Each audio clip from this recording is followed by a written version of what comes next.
దక్షిణ భారతదేశంలోనే ఎంతో ప్రసిద్ధి పుణ్యక్షేత్రంగా పేరున్నట్టు మంగళగిరి శ్రీ లక్ష్మీనరసింహస్వామి ఆలయంలో వార్షిక బ్రహ్మోత్సవాలకు సమయం ఆసన్నమైంది.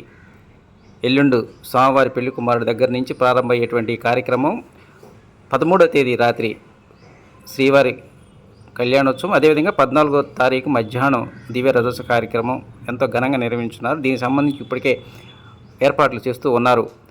ఇక మంగళగిరిలో జరిగేటువంటి అతి కీలకమైనటువంటి ఉత్సవాల్లో రెండు, ఒకటి ముక్కోటి ఏకాదశి, అదేవిధంగా ప్రతి సంవత్సరం మార్చిలో వచ్చేటువంటి స్వామివారి కళ్యాణోత్సవం. ఈ రెండు ఉత్సవాలకు ఎంతో ప్రాధాన్యత ఉంది.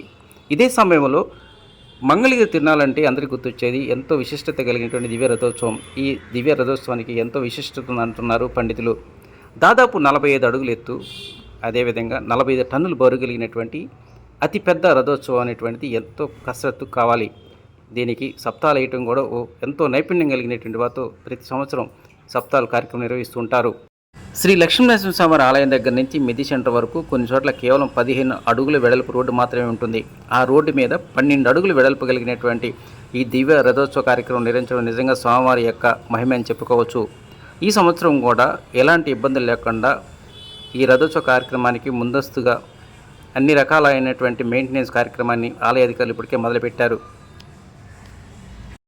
రాష్ట్రంలో వివిధ దేవాలయాల్లో అనేక రథాలు ఉన్నాయి, కానీ మంగళగిరిలో ఉన్నటువంటి రథానికి మాత్రం ఎన్నో ప్రత్యేకతలు ఉన్నాయి అంటున్నారు ప్రతి సంవత్సరం ఈ రథానికి మరమ్మతులు చేపడుతున్నటువంటి నిపుణులు.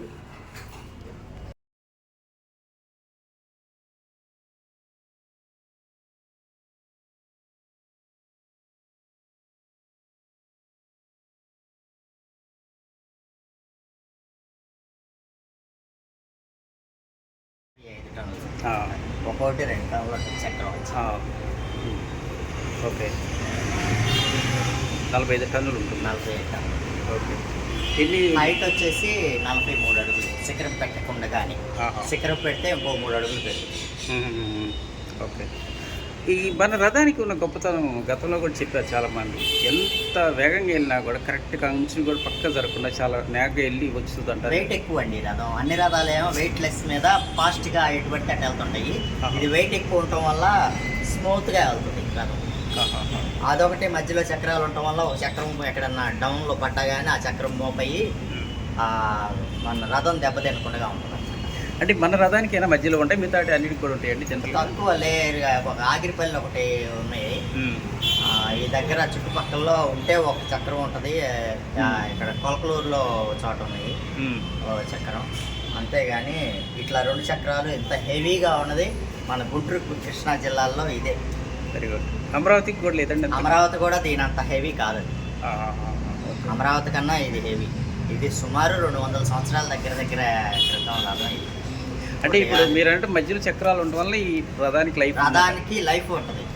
మధ్యలో చక్రాల వల్ల 4 చక్రాలే ఉన్నాయి అనుకోండి, ఒక చక్రం గుంటలో పడితే మొత్తం బాడీ అంతా కదిలిపోతుంది.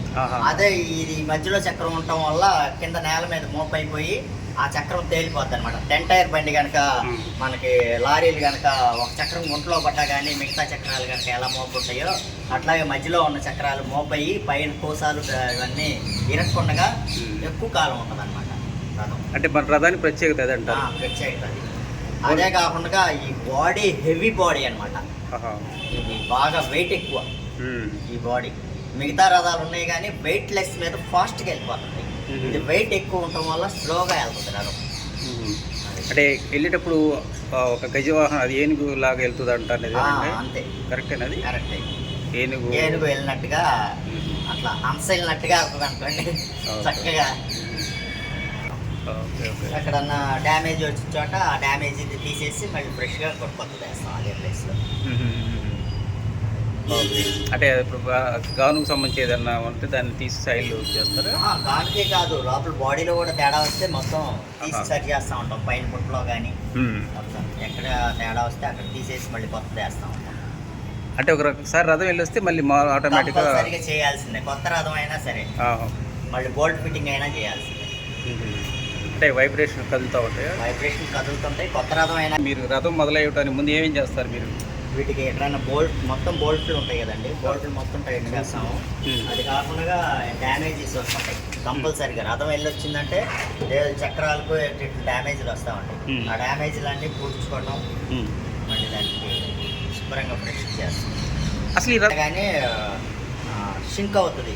వుడ్ షింక్ అయినప్పుడు బోల్ట్ లూజ్ అవుతుంది, మళ్ళీ టైట్ చేయాల్సి. అట్లాగే వెళ్ళొచ్చిన తర్వాత కంపల్సరీగా మళ్ళీ రథోత్సవానికి వెళ్ళి మళ్ళీ చేయాల్సిందే. ఎన్ని టన్నులు ఉంటుంది అని చెప్పగలరు?